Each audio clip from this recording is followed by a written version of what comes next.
आत्म ज्ञान क्या होता है कि अपने बारे में जानकारी हो जाना, भाई मैं कौन हूं, कितना आया हूं और किस प्रकार छुटकारा हो, ये तो आत्मज्ञान।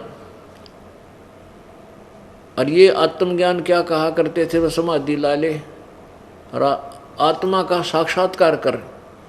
अरे भले आदमी अपनी आत्मा का स्वयं ही तू साक्षात्कार करेगा, कहते अपनी आत्मा को देखो। अपनी आत्मा ने क्यों कर देखोगे तुम, दया बुद्धि भ्रष्टोरी। देखेगा कोई, देखने वाला तो दूसरा हो गया, फिर अपनी आत्मा कैसे देखी, कहते जैसे आईने में दिखती है, नो तो फिर शीशे मुंह देख ले, तू अपना देखना है तो कोई बात हो। ये बेकार की बातों में बेतुका जो ज्ञान गढ़ रखा था, इन मूर्ख बना रखा दुनिया को। हाँ, परमात्मा ने देखने की बात कहो, तुम्हारा दच्चा का परमात्मा देखने के लिए अभ्यास करो, तो वह बिना दस्ती क्योंकि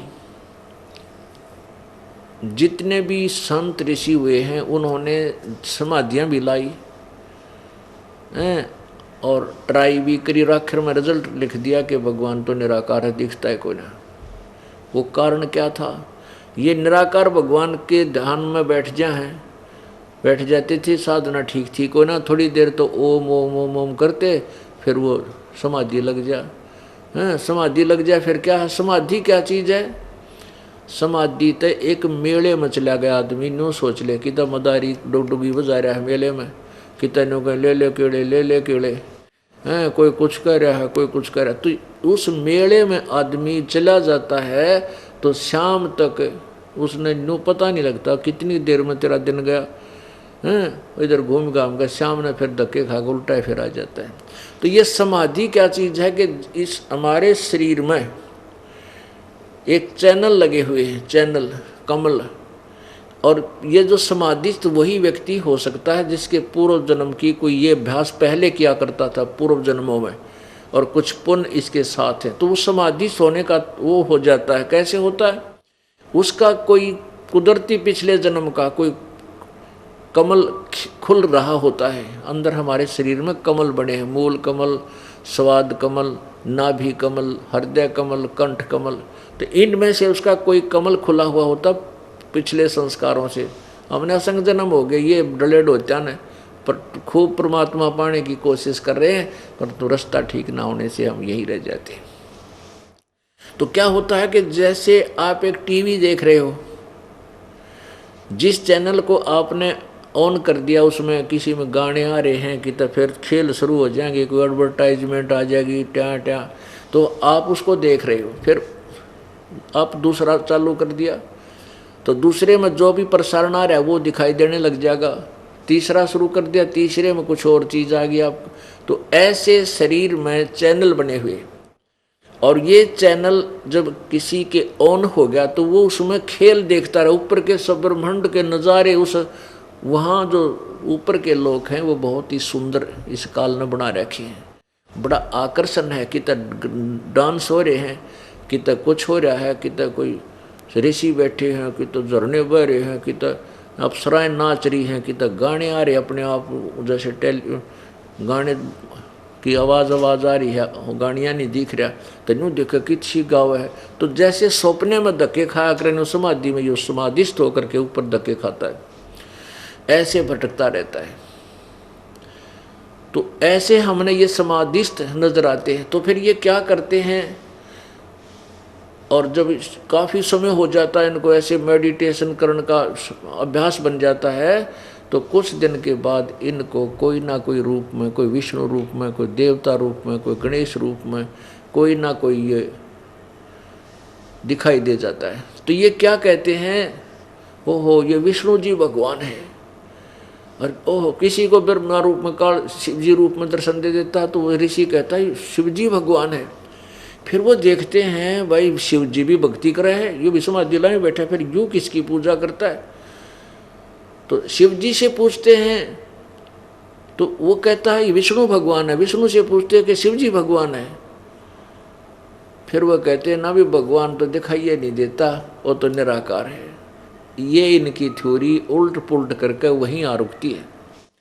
तो परमात्मा ये बताना चाहते हमारे को कि आत्म ज्ञान और परमात्म ज्ञान क्या है। कहते हैं कूप की छाया कूप के माही ऐसा आत्मज्ञाना। जैसे कुएं की छां, कुएं की छाया और कुएं तक ही रह जाती है, बाहर उसका कोई लाभ नहीं। जैसे मकान बाहर बना हुआ उसकी छाया में आदमी बैठ सके है, पशु पक्षी बैठ सके है, गर्मी से बच सकता कुछ समय के लिए। कहते कुएं की छां ते कुएं के मां तेरा ऐसा आत्मज्ञान, ऐसा आत्मज्ञान। यानी आपने नो पता लग गया हम महादुखी हैं और ये तो बहुत बुरा लोक है, तो आपके पास विधि नहीं, उस कुएं मत निकलने का कोई तरीका नहीं, तो वो ज्ञान भी व्यर्थ है। जैसे आप सभी पुण्यात्मा कहीं ना कहीं संत ऋषि के चक्कर में फंसे हुए हो, क्योंकि आपको पता लग गया है कि भक्ति करनी चाहिए और आत्म कल्याण कराना चाहिए। आपको रास्ता ठीक नहीं मिला तो आपकी कुएं की छाया कुएं के मां तेरा ऐसा आत्मज्ञान। अब हम परमात्म ज्ञान के विषय में जानकारी देंगे। परमात्म परमात्मा सर्वश्रेष्ठ प्रभु। तो हमने साक्षात्कार परमात्मा का करना है, अपनी आत्मा का के करांगे करके बता। अपना बिरान में टियोरी हो रहा साक्षात्कार, कोई कुत्ता बना अंडा, कोई गधा बन रहे, सारे साक्षात्कार हो रहे हैं सबके। तो हमने तो परमात्मा का साक्षात्कार करना है, ना कि अपनी आत्मा का। अपनी आत्मा की दुर्गति हमने बिरान सारी सबकी हो रही। तो वो परमात्मा कौन है, कैसा है, कहाँ रहता है, उसका नाम क्या है, उसके पाने की विधि क्या है, ये परमात्म ज्ञान है, ये तत्व ज्ञान है। और ये परमात्म ज्ञान परमात्मा ने स्वयं ही आकर के यहाँ बताया है। बाकी किसी के पास ज्ञान नाम की छींट नहीं है, एक किरका भी नहीं है, एक कण भी नहीं है ज्ञान का। कोरा अज्ञान डरे डो है। तो यहाँ क्या बता रहे हैं, परमात्मा ने स्वयं ही आकर के हमें बताया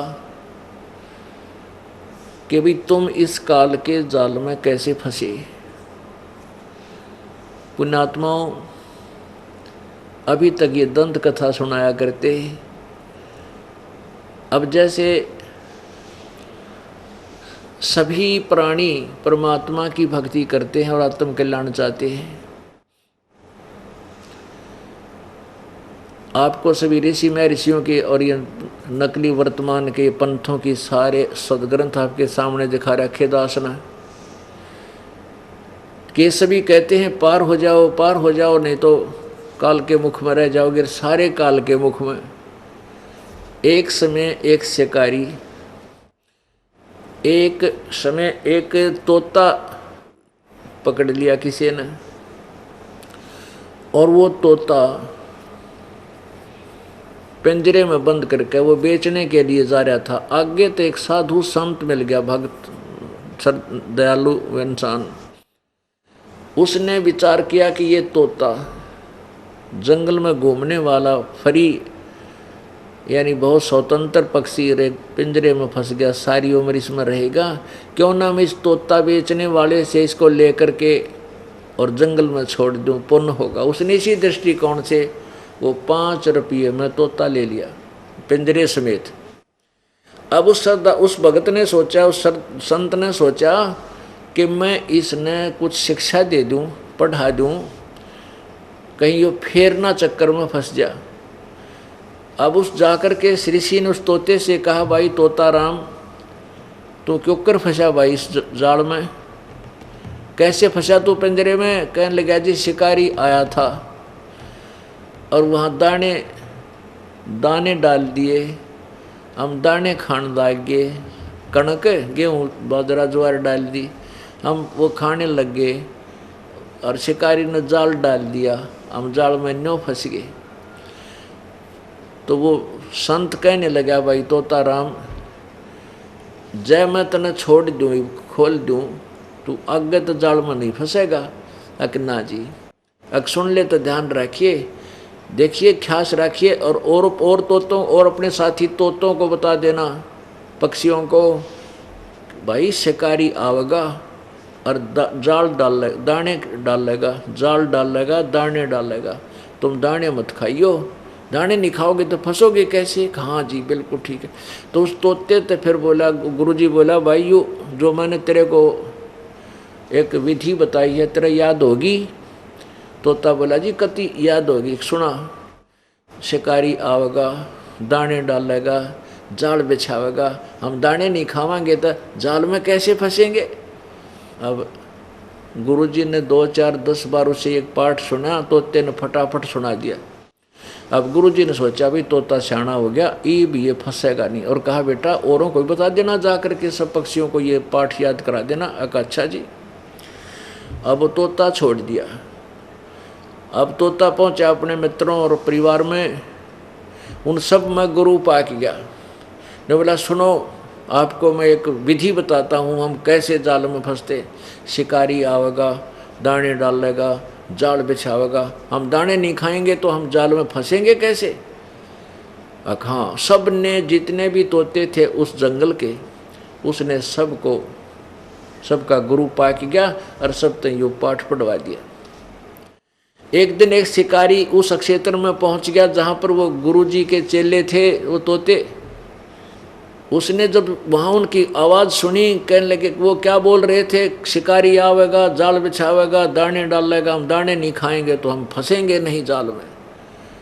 अब शिकारी ने सोचा, भाई तू तो आज रोंग स्थान पर आ गया, गलत जगह आ गया, तो सारे तोते पढ़े पढ़ाए हैं, तो एक भी ना फंसा जाल में, बात बिगड़ गया। तो भाई 5-6 किलोमीटर जंगल में यार, यहाँ तो कसूते, ये तो ज्ञानवान आदमी टकरा गए, पक्षी टकरा गए, तो एक भी ना फंसा। उसने सोचा चल कुछ दाने डालकर जाल बिछा देता हूँ, थोड़ी बहुत देर देख लेता हूँ, को फंसेगा ठीक से, न ठा कर जाल चल पड़ूंगा। उसने दाने डाल दिए, जाल बिछा दी। वो मेरे जैसा गुरु बन रहा, सबसे पहले वो पहुंचा दाने खान, फिर उसके चेले सारे, और दाने खा रहे हैं और कह रहे हैं शिकारी आवेगा, जाल बिछावेगा, दाने डालेगा, हम दाने नहीं खाएंगे तो हम फंसेंगे कैसे? अब शिकारी ने सोचा, रहे तो कति बोली पीरियड बांडे बांडे हैं, इनमें हरदम जगह कति नहीं। उसने वो जब हो रही है ना 20 30 50 उसमें इकट्ठे हुआ जाल खींच ली, सारे जाल के वहाँ। अब उसने करके इकट्ठा जाल पीछे डाल लिया, और वो तोते कमर में लटका लिए चल पड़ा वापस। अब बड़ा दाव लगा आज तो। अब वो जाल में फंसे हुए भी क्या कहते जा रहे हैं कि शिकारी आवेगा, दाने डालेगा, जाल बिछावेगा, हम दाने नहीं खाएंगे, जाल में कैसे फंसेंगे? और अंदर फंसे पड़े सारे। अब पुण्यात्माओं,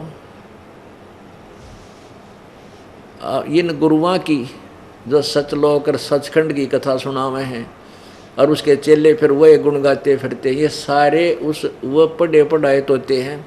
असर किस्से का नहीं है, ना उनके पास विधि है वो छूट जाने की, कि और बनावटी बातें हैं। तो पुण्यात्माओं, ये जो ज्ञान कहते हैं, करनी तज कथनी कथाएं, अज्ञानी दिन रात और कुकर जो भोकत फिरे, ये सुनी सुनाई बात। हम सभी काल के जाल में फंसे हुए हैं, और पुण्यात्माओं ये कथा आपको सुनाई जाती है, ये ज्ञान दिया जाता है, तुम उस तोते वाला काम मत करियो, इसने आप तक ग्रहण करो, को नहीं रोरा न बताने लग जाओ।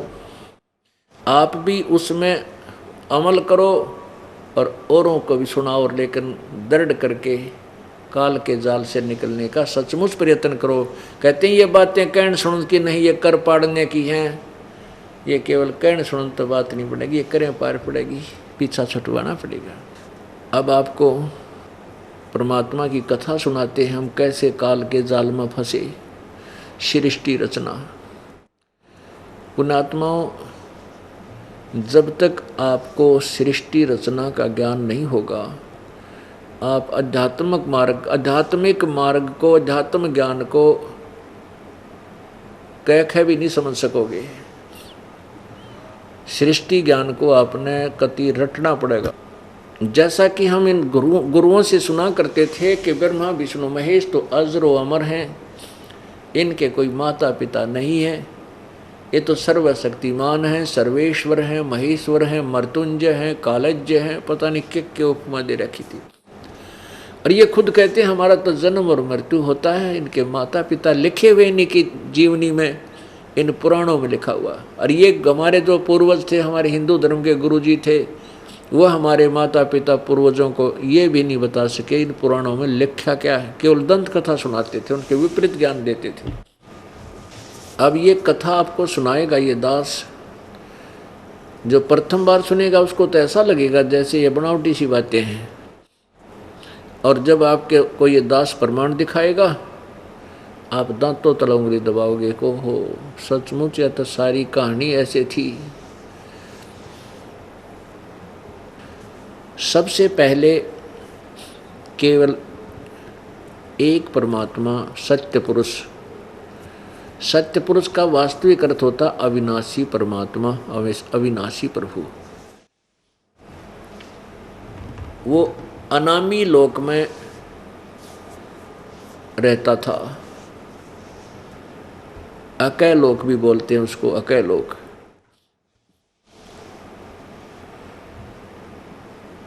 फिर उस परमेश्वर ने नीचे के 3 लोकों की रचना की अपनी वचन शक्ति से। अगम लोक, फिर नीचे का उससे नीचे अलख लोक, और फिर सबसे नीचे सत्यलोक। ऐसे उस अनामी लोक से अन्य 3 लोकों की ओर उस परमेश्वर पूर्ण परमात्मा ने, पूर्ण प्रभु ने यानी कबीर देव ने रचना की। और ऊपर के 3 लोकों को यानी अविनाशी रूप में, स्थायी रूप में रचा, वो कभी नाश में नहीं आएंगे। उसी एक परमात्मा ने अपने अनेक रूप बनाए। अगम लोक में वही अगम पुरुष हुआ, अलख लोक में वही अलख पुरुष, पुरुष माने परमात्मा प्रभु, और सत्य लोक में वो सतपुरुष हुआ अविनाशी परमात्मा। अब सतलोक में परमेश्वर ने, परमपिता कबीर देव ने, सत्य पुरुष ने अपनी वचन शक्ति से एक शब्द से 16 द्वीप यानी 16 अलग अलग लोक स्थापित किए सतलोक में। और फिर 16 शब्दों से 16 पुत्रों की उत्पत्ति की।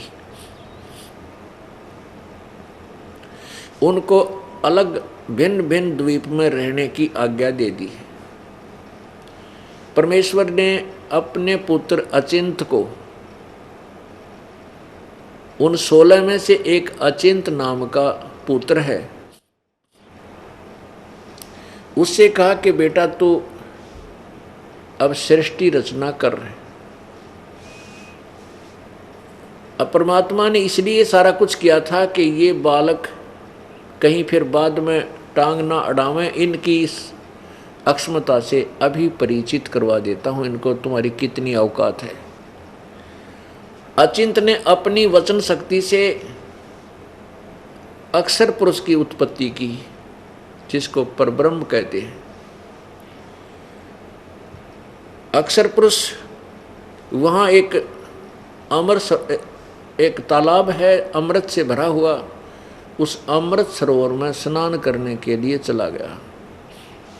वहाँ जाकर के वो मस्ती से लेट गया जल में, और गहरा जाकर के सो गया, नींद आ गई। पुण्यात्माओं, सतलोक में श्वासों से शरीर नहीं है, श्वासों से जीवन नहीं है। वहाँ शरीर जो है असनाविरम अकायम, शुक्रम अकायम असनाविरम, वो शुक्र से बनी हुई, माता पिता के योग से बने हुए की काया नहीं है। वो जो यहाँ का मटेरियल है, ये मटेरियल वहाँ नहीं है। नाड़ियों से बना हुआ शरीर नहीं है, वो श्वास की वहाँ आवश्यकता नहीं है। तो तालाब में सो गया, काफ़ी समय तक बाहर नहीं आया। तब कबीर परमात्मा ने, सत्य पुरुष ने उसी अमृत सरोवर से जल लेकर के अपनी सिद्धि शक्ति से, अपनी वचन शक्ति से एक अंडा बनाया। उस अंडे में एक अपने वचन से आत्मा प्रवेश की। उस अंडे को जल में छोड़ दिया। वो गड़गड़ गड़गड़ करता हुआ जब नीचे गया तो अक्षर पुरुष उस परब्रह्म की आंख निंद्रा भंग होगी। उसने कुछ क्रोध हुआ कि मेरे को किसने जगा दिया, मेरी निंद्रा भंग किसने कर दी। तो इस दृष्टि से गुस्से में देखा तो वो अंडा दो भाग हो गया। उसमें से ये ज्योति निरंजन निकला और इससे कहा, इन दोनों से परमात्मा ने कहा कि तुम बाहर आओ।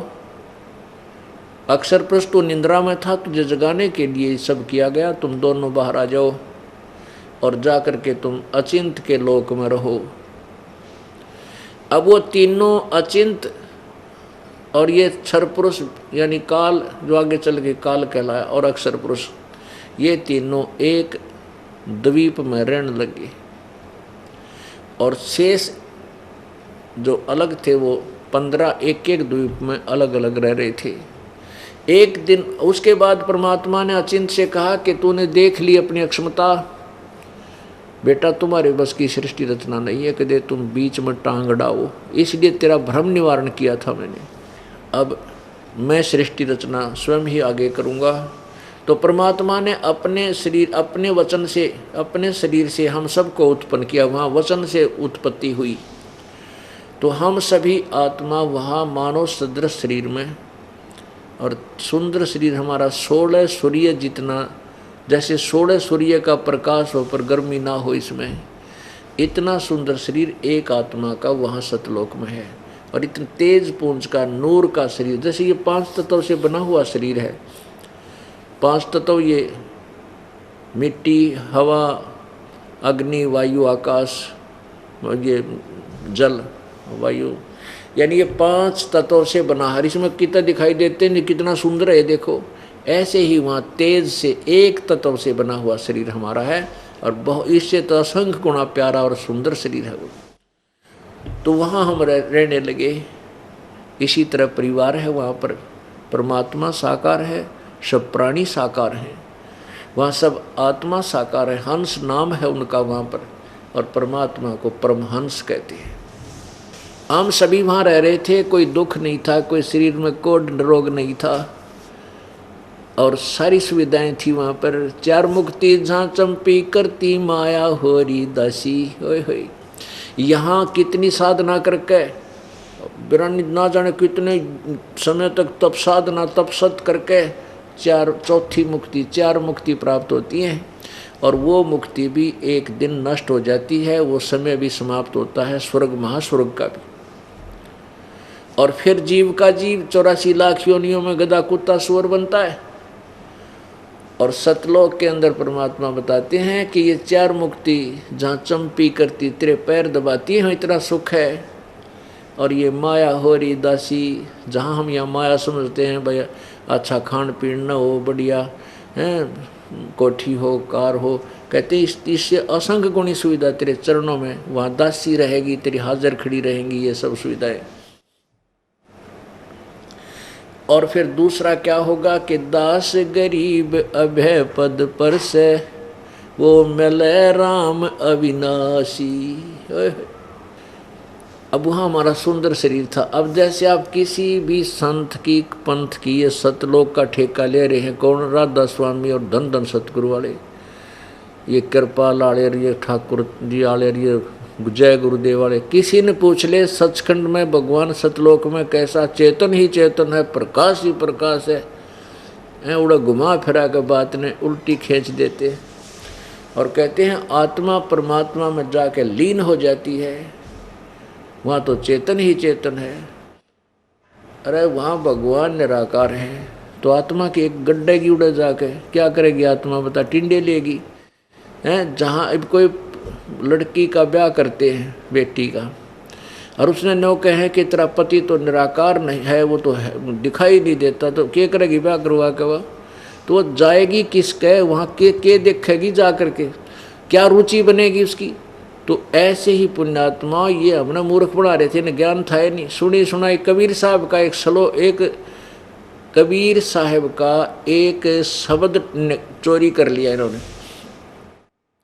क्या था कि करने नो दीदार महल में प्यारा है। इसमें 32 छंद हैं, टुकड़े हैं, विभाग हैं, कली है। ईश्वर ने उल्टी सुल्टी इसकी बना के व्याख्या और वो भी ठीक ना करना। जब उसमें तो लास्ट में स्पष्ट लिखा है कि वहाँ ऊपर हंस चले जाते हैं आत्माएं मोक्ष होकर के, और सतपुरुष के ऊपर चवर करती है। तो निराकार क्यों करोगे मंदबुद्धि हो तुमने, तो देख लो चवर निराकार पर क्यों करेंगी वे। और फिर स्पष्ट कर रखा है परमात्मा के एक रोमकूप में करोड़ों सूर्य करोड़ों चंद्रमा मिला दे, इससे भी अधिक उसकी रोशनी है, तो वो साकार होया कि निराकार है। और थरा गजब हो। यानी परमात्मा की वो वाणी झूठी नहीं हो सकती कि मोती मुक्ता दर्शत नाई, ये जग है सब अंधरे, दिखत के तैन चमिन के फेरा मोतिया बंदरे। अज्ञान रूपी मोतिया बंद था, इन लोगों का कुछ भी ज्ञान नहीं था। पुण्यात्मा वहाँ पर वो सुख है, वो ठाठ हैं, या स्वप्न में भी नहीं हो सकते। आपका ऐसा ही परिवार होगा और सदा युवा शरीर रहेगा, कभी बूढ़े नहीं होंगे। कोई काम भी वहाँ कोई काम नहीं है, केवल भगवान की भक्ति अपने आप चलती है, वहाँ पर आनंद आता है। और फल और आहार वहाँ अमृत आहार है, अमृत ही वहाँ अमृत जैसे मीठे फल हैं, सदाबहार बाग हैं, और सदा बसंत रूपी ऋतु रहती है, कोई गर्मी सर्दी नहीं है। वहाँ दिन रात नहीं है, वो तेजों में लोक है, सौ प्रकाशित है। तो पुण्यात्मा वो बहुत ही, जैसे रात्रि में आप चंद्रमा की रोशनी देखते हो कभी एकांत में, और रात्रि में लेटकर जब देखते हैं कितनी सुंदर प्यारी लगती है, कितनी शीतलता होती है, बिल्कुल मन को ऐसी खींचती है, आत्मा को खींचती। ऐसे वहाँ पर सतलोक में इससे भी असंख्य गुना शांत और सुंदर प्रकाश ऑटोमेटिक रहता है।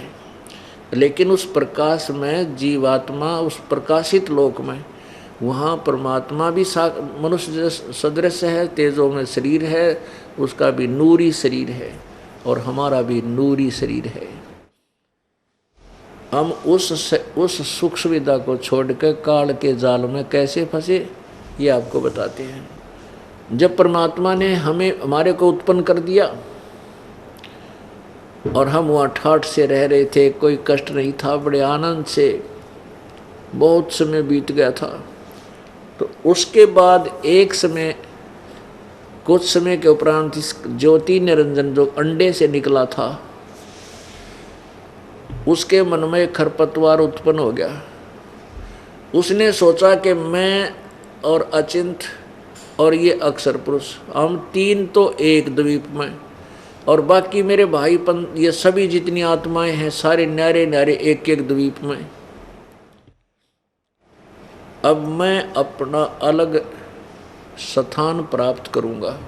इस दृष्टिकोण से उसने क्या किया, तपस्या आरंभ कर दी। तप से राज्य प्राप्त होता है। तो उसने इस दृष्टिकोण से एक पैर पे खड़ा होकर ज्योति निरंजन अर्थात अक्षर पुरुष ने तपस्या प्रारंभ कर दी।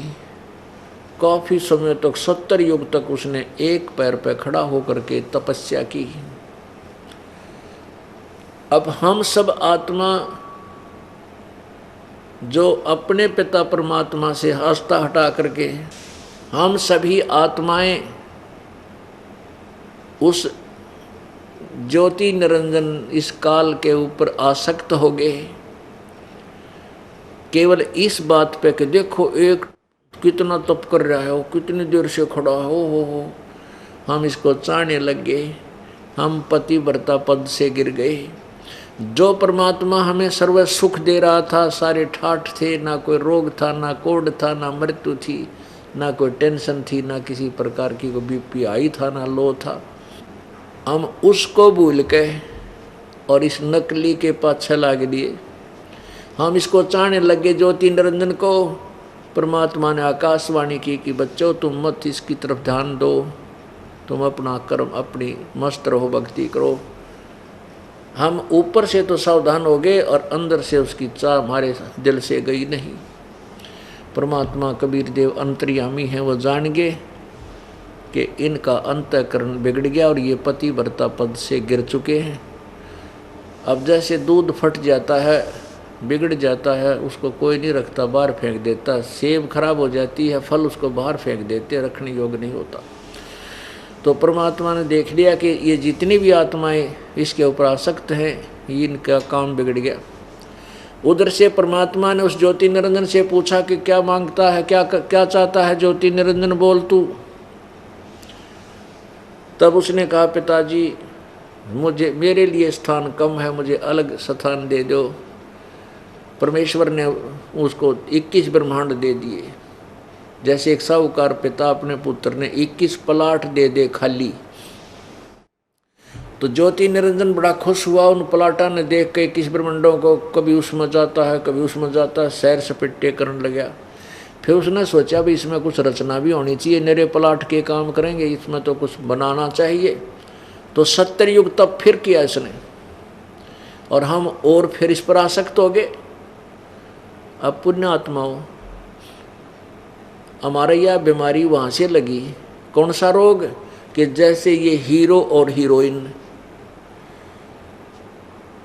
ये अपने पेट की खातिर अपने स्वार्थ विच नाचा कूदी उछलम कूदम हार श्रृंगार बना के पता नहीं के किस प्रकार का रूप बना लेते हैं, और हम इनको चाहने लग जाते हैं, नादान बालक युवा उम्र के। और लेना एक न देने दो उन तक। जैसे यहाँ हिसार में या बरवाला में कोई नेता या अभिनेत्री या अभिनेता आ जा, देखा इन बालकों की भीड़, ओहो वो खड़ा 1 किलोमीटर दूर तो देखें, वो खड़ा वो खड़ी दिखे है, और वहाँ सारे दिन धक्के खा के आ जाए, उन तक लेना एक न देने दो। वो अपने पैसे कमा रहे हैं उछल कूद करके, और हम उनको चाह रहे हैं। यह बीमारी हमारे वहाँ लगी थी सतलोक में, और उसने यह दुर्गति करवा दी हमारी। तो हम ऐसे इस काल को चाण लागे, लेना एक न देने दो को बात ने बताई, इससे के मिला हमने। जब इसने 70 युग सेकंड टाइम तप किया, तो प्रभु ने पूछा कि ज्योति निरंजन के चाह वह तू भाई। ज्योति निरंजन ने कहा, परमात्मा मुझे कुछ कंस्ट्रक्शन मटेरियल दे दो, रचना की सामग्री दे दो। तो परमात्मा ने इसको 5 तत्व और 3 गुण दे दिए, ले बेटा खेल खिलौना दे। अब इस काल ने सोचा, चल मैं इसमें कि मैं रचना भी कर लूँगा, कंस्ट्रक्शन भी कर लूँगा, फिर कोई जीव मेरे साथ नहीं आते, अकेला इस महल में करूँगा क्या, मकानों में। इसने सोचा मुझे कुछ आत्मा भी चाहिए। तो इस ज्योति निरंजन ने 64 युग तप जब फिर कर लिया, तो परमात्मा ने पूछा, भाई क्या चाहता है निरंजन, जो मांगा था तुझे मैंने दे दिया, वो क्या डिमांड रहेगी तेरी। तब ज्योति निरंजन ने कहा, पिताजी मुझे कुछ आत्मा दे दो, मेरा अकेले का दिल नहीं लगता। परमेश्वर बोले, नहीं भाई, ये मेरी आत्मा है, मेरे शरीर से निकली है, मेरे बच्चे हैं ये। अब तुझे कैसे दे दूँ, तू इनकी दुर्गति करेगा, बिरानमाटी करेगा। ने बोला, नहीं पिताजी, मैं सत्य का राज करूँगा, जो जिसा कर्म करेगा उसे उसे फल दे दूँगा। पहले परमात्मा ने ये से वचनबद्ध करवा दिया जानबूझ करके। ये आत्मा तो कंडम है, यहाँ रखण जोगी रही को ना सतलोक में, और इस काल का फंसेंगे कदे न और काल ना कर दे। इसलिए पहले इससे कहला दिया कि जो जैसे कर्म करेगा मैं वैसे ही फल दे दूँगा, मैं दुखी नहीं करूँगा। अच्छा, परमात्मा बोला, भाई देख, तेरे किसी भी जप तप के बदले में आत्मा नहीं दे सकता। हाँ, एक तरीका है, यदि कोई तेरे सब इच्छा से अपने तेरे साथ जाना चाहती है इन आत्माओं में, तो तू ले जा, पूछ ले इनका। अब वो ज्योति निरंजन, ये ब्रह्म क्षर पुरुष हमारे पास आया, और हम इसके आते इसके चारों तरफ इकट्ठे हो गए। जो आज ये कुत्ते गधे सुअर चींटी हाथी राजा ब्रह्मा विष्णु महेश और बने बैठे हैं, दुर्गा, ये सारे वहाँ थे, और इसके चारों तरफ इकट्ठे हो गए। ये कहने लगा, मैंने तप करके पिताजी से अलग से ब्रह्मांड लिए हैं, वहाँ ये बनाऊंगा, दूधा की नदी बहाऊंगा, फलदार वृक्ष खिलाऊंगा और ऐसे करूंगा, मेरे साथ चलोगे तुम? हम तो पहले तैयार थे, क्योंकि हम तो फंस चुके थे, इसका आसक्त हो चुके थे इस पर। तो हमने कहा, आप जी ने कहा, परमात्मा हमें बता रहे हैं, ये दास परमेश्वर की तरफ से सुना रहा है और अपने आप को भी आपके साथ ही लगा के कह रहा है। फिर हमने क्या कहा कि यदि हम चल पड़ेंगे तेरे साथ, लेकिन पिताजी की आज्ञा हमें मिल जाए तो चलेंगे, पिताजी की आज्ञा दिला दो। तब ज्योति निरंजन ने कहा, पिताजी वहाँ जा कर के परमेश्वर के पास कि पिताजी कुछ आत्मा मेरे साथ चलने को तैयार है, स्वीकृति दे रही हैं। परमात्मा ने कहा, परमेश्वर कबीर देव ने, सत्य पुरुष ने, कि मेरे सामने चल, मेरे सामने हाँ भरवा दे, मेरे सामने सब करती देंगे तो मैं भेजूंगा, तेरी बात का विश्वास नहीं करता। परमात्मा कबीर देव जी आगे और ज्योति निरंजन खड़ा, हम वहीं खड़े बैठ गए सारे एकदम। परमात्मा ने कहा, भी जो भी ज्योति निरंजन के साथ इसके लोकों में जाना चाहता है, हाथ खड़ा करो। खड़े होकर के सभी करती दो। अब सब के सब चुप सन्नाटा छा गया कि अपने पिता के सामने क्यों करके हम इसके साथ जाएंगे। एकदम शर्मिंदे हो गए, नीचे नाड़ कर ली। परमेश्वर ने कहा कि ज्योति निरंजन, तू तो कह रहा था कुछ जाना चाहते, तो कोई नहीं बोल रहा। तब एक आत्मा ने सोचा कदे बात बिगड़ जाए और स्वीकृति ना मिले, फटाफट खड़ी होगी। सबसे पहले देर किया, हिम्मत की। अब काल के जाल में फंसने की हिम्मत की उसने। सबसे पहले खड़ा होकर कहा, मैं जाना चाहता हूँ। तो उसके बाद तो हम सभी ने हमने सोचा कदे ये एकली ये कर जा काम, सारे सुख ने लूट जा, हम पाछे रह जा। तो हम सभी खड़े हो गए, सौरे के सौरे जितने ये असंख्य प्राणी की, ये जितने कीटाणु भी बने हैं, मच्छर माखी बने हैं यहाँ पर, तो हम सभी खड़े हो गए। तब परमात्मा ने कहा, भाई ठीक है ज्योति निरंजन, अब ये जितने भी आत्मा ने तेरे साथ चलने की स्वीकृति दी है, इनके कोड वर्ड मेरे पास है, इनका मैंने पहचान कर ली है। और जा तू अपने 21 ब्रह्मंडों में, मैं इनको तेरे पास भेज दूंगा, लेकिन और तरीके से भेजूंगा। परमात्मा ने सभी का सूक्ष्म रूप बना दिया, बीज रूप, अति सूक्ष्म। और जिस आत्मा ने सबसे पहले स्वीकृति दी थी खड़ा होकर के, उसका एक लड़की बना दिया, युवा लड़की, जवान लड़की। और उसके अंदर अपने शब्द शक्ति से हम सभी को दुर्गा के शरीर में प्रवेश कर दिया। और परमात्मा ने कहा, बेटी मैंने तेरे को शब्द शक्ति दे दी है, तो ज्योति स्वरूप निरंजन के पास जा, वो जितने भी जीव कहे तू वचन से, शब्द से उत्पन्न कर देना। परमात्मा ने उस लड़की को आकार लड़की का अवश्य दे दिया था, लेकिन उसको प्रजनन इंद्री नहीं लगाई थी। अब अपने पुत्र, एक और पुत्र, जो 16 सबसे पहले 16 पुत्रों में से एक सहज दास है, एक जोग जीत है, जिसको योग संतान भी कहते हैं। तो उनमें से सहज दास से कहा कि जा बेटा अपनी बहन को तो निरंजन के पास छोड़ के आ, और उसको बता देना कि मैंने इस बहन को, बेटी को आशीर्वाद दे दिया है, वचन शक्ति दे दी है, और सभी आत्मा इसके शरीर में प्रवेश कर दी जो तेरे साथ आना चाह थी। ये अपने वचन से ये जितने तू जीव कहेगा बना देगी। अब सहजदास ने जाके ज्योति नंदन के पास वो युवा लड़की अपनी बहन खड़ी कर दी और कहा, पिताजी का आदेश है भाई, ये लड़की, ये दुर्गा, वो प्रकृति देवी, जिसको प्रकृति देवी कहते हैं, जिसको दुर्गा भी कहते हैं, शक्ति भी कहते हैं, अष्टांगी भी कहते हैं, वो वहाँ खड़ी कर दी और कहा कि इसको पिताजी ने शब्द शक्ति दे दी है, वचन शक्ति दे दी है, जितने जीव कहेगा या बना देगी, उत्पन्न कर देगी वचन से। ये कह करके सहजदास तो वापस आ गया। उधर से युवा लड़की को देख करके ज्योति निरंजन के मन में दोष आ गया। इतना आत्मा में दोष भर गया कि उसने लड़की के साथ बलात्कार करने की चेष्टा की। लड़की ने कहा, ज्योति निरंजन तू बात सुन मेरी, देख पहले तू मेरा बड़ा भाई है, क्योंकि हमारे से पहले तेरी उत्पत्ति अंडे से हुई है, और मैं तेरी छोटी बहन हूँ, और बहन भाई का ये ऐसा कर्म घोर पाप है भाई, तो मुझे टच मत कर। लेकिन इतना विषय वासना वश हो गया ये पापात्मा ज्योति निरंजन, ये इसने आगा देखा ना पीछा देखा, और लड़की को जबरदस्ती ग्रहण करने की चेष्टा की। अब दुर्गा ने और कोई तरीका नहीं देखा, अपनी इज्जत रक्षा का सूक्ष्म रूप बनाया। इसके जैसे इसने मुंह खोल रखा था बकवादों में, मुंह के द्वारा पेट में शरण ले ली। वहाँ से आवाज़ लगाई, पिताजी मेरी रक्षा करो रक्षा करो। मैं ऐसे ऐसे इसने मेरे साथ बदतमीजी करना चाहे, मैंने इसकी पेट में शरण ली है।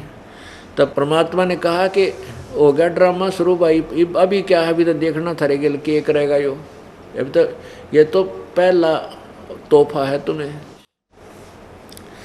अब परमात्मा स्वयं वहां पहुंचे अपने पुत्र जोगजीत के रूप में, और वहां से कहा कि जोगजीत सुन ले आदेश परम पिता का, तूने ऐसे सच्चे लोक में ये बदतमीजी की है, तू यहाँ रहने योग्य नहीं है, और तूने इस लड़की को खा लिया है, ये तेरे शरीर अब दुख पा करके तेरे शरीर में पहुंच गई है। आज से तेरा नाम काल होगा, 1 लाख मानव शरीरधारी प्राणियों को नित आहार करेगा, और 1.25 लाख रोज उत्पत्ति करेगा, और लेकर तेरे 21 ब्रह्मांड ने यहाँ से चला जा।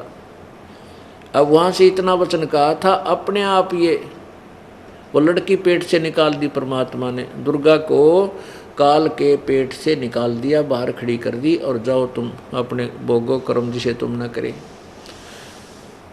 अब उनको 21 ब्रह्मांड वहाँ से चल पड़े, जैसे वायुयान चलता है, जहाज चलता है, हवाई जहाज। और वहाँ से 16 शंख कोश की दूरी पर जाकर रुक जाओ, 16 शंख कोश की दूरी पर आकर के ये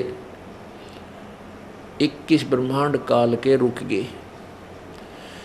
अब काल ने कहा दुर्गा से, अब मेरा कौन के बिगाड़ेगा, जो सज़ा मुझे मिलनी थी मिल गई, और अब तेरे साथ अब मैं, फिर उसने वही चेष्टा की बकवाद करने की, कहा कि मैं अब मनमानी करूँगा। दुर्गा ने फिर कहा कि ज्योति निरंजन, पहले तो तू मेरा बड़ा भाई, मैं तेरी छोटी बहन, एक पिता की संतान, और दूसरे में तेरे पेट से बाहर आई तेरी बेटी होगी, कम से कम कुछ तो लिहाज रख ले, ऐसा जुल्म ना कर, मेरे पास वचन शक्ति है, मैं जितने तू जीव कहेगा मैं उत्पन्न कर दूंगी। लेकिन इतना वासना विषय वासना वश हो गया ये काल, कामदेव वश हो गया, इसने एक नहीं सुनी, दुर्गा से जबरदस्ती शादी की, और 3 पुत्रों की उत्पत्ति की, ब्रह्मा विष्णु महेश इनके नाम रख दिए, तीनों को एक एक गुण युक्त कर दिया, रजगुण ब्रह्मा, सतगुण विष्णु, तम गुण शिव जी बना दिया। अब पुण्य आत्माओं,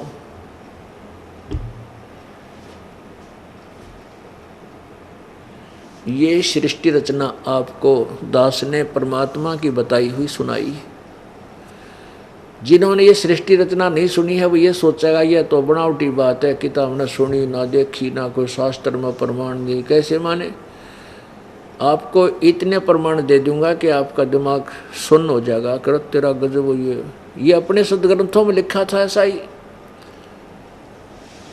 जो कि आज से 600 वर्ष पहले परमात्मा ने अपने सिंपल लैंग्वेज में, साधारण भाषा में बताया था कि धर्मदास ये जग बोराना, कोई न जाने पद निर्वाणा, यही कारण मैं कथा पसारा, जग से कहिए एक राम नियारा। अब मैं तुमसे कहूँ चिताई, तेरे देवन की उत्पत्ति भाई। अब मैं तुझसे इन तेरे तीनों भगवानों की, ब्रह्मा विष्णु महेश का जन्म बताता हूँ, क्यों करो या कैसे हुआ। अब ये जैसे दास ने कल आपको यह कथा सुनाई थी, परमात्मा की अमर वाणी सुनाई थी, कबीर वाणी, अब आज समझ में आओगी आप क्या कैसे। अब मैं तुमसे कहूँ चिताई तेरे देवन की उत्पत्ति। भाई तेरे तीनों देवता रजगुण ब्रह्मा सतगुण विष्णु तमगुण शिव जी की उत्पत्ति सुनाता हूँ, बताता हूँ कैसे इनका जन्म हुआ। कुछ संक्षेप कहूँ गहुराई सब संशय तो मेरे मिट जाई। संक्षेप से बताऊंगा पर इसमें तेरे सारे संशय खत्म हो जाएंगे। बरम गए जग वेद पुराना आदि राम का भेद न जान्या। इन वेद पुराण पढ़ कर सारे भ्रमित हैं। उस आदि राम सर्वशक्तिमान सबसे पहले वाले परमात्मा सनातन पर ब्रह्म के विषय में किसी को ज्ञान नहीं। अब जो मैं कथा सुनाने जा रहा हूँ, कहते हैं राम राम सब जगत बखाने आदि राम कोई बिरलाए जाने। ज्ञानी सुने सो हृदय लगाई मूर्ख सुने तो गम ना पाई। अब वो कथा सुनाने जा रहा हूँ धर्मदास तुझे। परमेश्वर कबीर जी कहते हैं अपनी प्यारी आत्मा एक धर्मदास भगत श्रेष्ठ भगत था, उसको जाकर मिले थे, वो सारी कहानी सतलोक दिखाया, सारा कुछ बताया। अब मैं तुझे जो कथा सुनाने जा रहा हूँ सृष्टि उत्पत्ति सृष्टि की रचना की, कि समझदार व्यक्ति बुद्धिमान तो तुरंत स्वीकार कर लेगा प्रमाण देख के सुन के, और मूर्ख सुने तेनों का झूठ है झूठ है, हम नहीं मानते, हमने देखा है कोई ना सुना है कोई। अरे सुना दूंगा और दिखा दूंगा, सारे प्रमाण आपके सामने रखूंगा, तब ये सत्य कथा आपके सत्य स्वीकार्य होगी। भाई माँ अष्टंगी पिता निरंजन ये जम दारुण वंशन अंजन। इनकी माता दुर्गा है अष्टंगी ब्रह्मा विष्णु महेश की, और पिता ये ज्योति निरंजन काल है। ओए पहले कीन निरंजन राई पीछे से माया उपजाई। पहले तो ज्योति निरंजन की उत्पत्ति की परमात्मा कबीर जी ने स्वयं, अपनी महिमा आप ही बता रहा है, और पीछे से दुर्गा यानी सबको वचन से उत्पन्न किया। फिर दुर्गा ने सबसे पहले हाथ खड़ा किया, इसकी दुर्गा रूप दे दिया, इसको माया भी कहते हैं। पहले कीन निरंजन राई पीछे से माया उपजाई। माया रूप देख अति शोभा देव निरंजन तन मन लोभा। दुर्गा के सुंदर रूप को देख करके कहते हैं ज्योति निरंजन का मन डगमग हो गया। कामदेव धर्मराय सताए देवी को तुरंत धर खाए। पेट से देवी करी पुकारा हे साहेब मेरा करो उबारा। पेट तक आवाज लगाई, कहते टेर सुनी तब हम ता आए अष्टंगी को बंद छुड़वाए।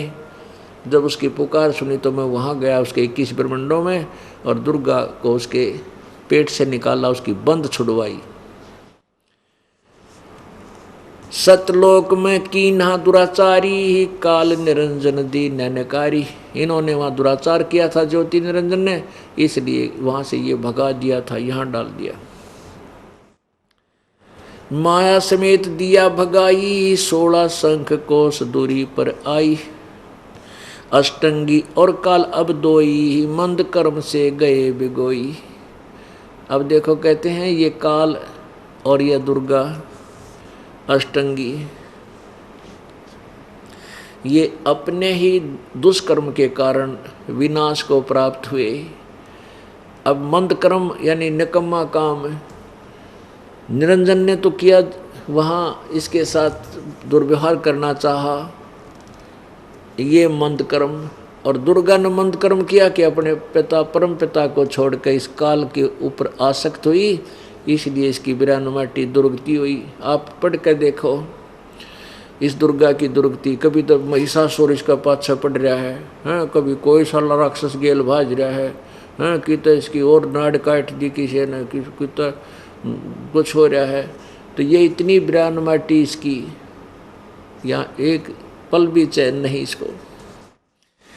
अब क्या बताते हैं, अष्टंगी और काल अब दोई मंद कर्म से गए बिगोई।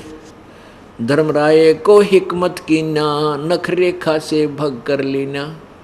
दुर्गा के स्त्री इंद्री नहीं थी, केवल रूप स्त्री का था, तो इस काल ने अपने नाखनों से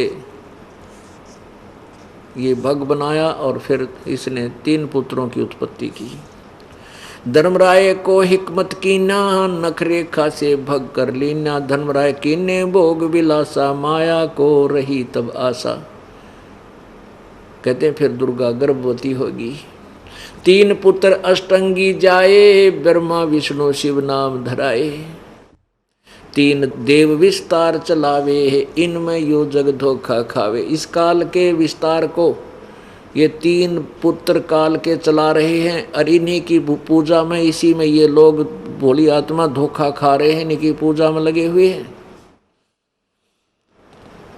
पुरुष गम कैसे कोई पावे, काल निरंजन जग फरमावे। अब कहते हैं उस परम पिता परमात्मा के विषय में कौन समझे, यो काल सभी को भ्रमित करके उल्टा ज्ञान दे देता है।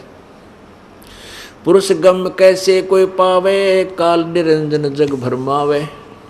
3 लोक अपने सुत दीना, सुन निरंजन बासा लीना। अपने तीनों पुत्रों को ये 3 लोक देकर, और स्वयं ब्रह्मलोक में सबसे ऊपर के स्थान पर ये काल विराजमान है, सुन शिखर में बैठा है।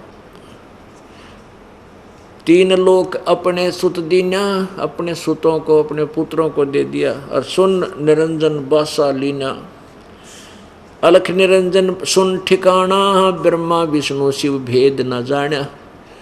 अब ब्रह्मा विष्णु महेश भी तपस्या करते हैं, भगवान ढूंढांगे भगवान ढूंढांगे, वो मिलता कोई ना। कहते हैं इन्होंने ब्रह्मा विष्णु महेश को ये ज्योति निरंजन के दर्शन नहीं होली, ये भी नहीं मिलता। 3 देव सो उसको ध्यावे, निरंजन का वो पार न पावे। अलख निरंजन बड़ा बटपारा। इस ज्योति निरंजन को परमात्मा कबीर जी कहते हैं बड़ा बटपारा। बटपारा माने ठग, धोखेबाज है यो। अलख निरंजन बड़ा बटपारा, 3 लोक जीव करे आहारा। 3 लोक के जीवों को खा रहा है।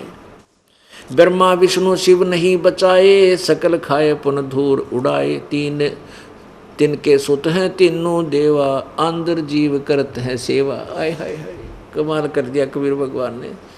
कहते हैं ब्रह्मा विष्णु महेश को भी खावेगा, क्योंकि 7 ब्रह्मा की मृत्यु के बाद एक विष्णु की मृत्यु, 7 विष्णु की मृत्यु के बाद एक शिव की मृत्यु।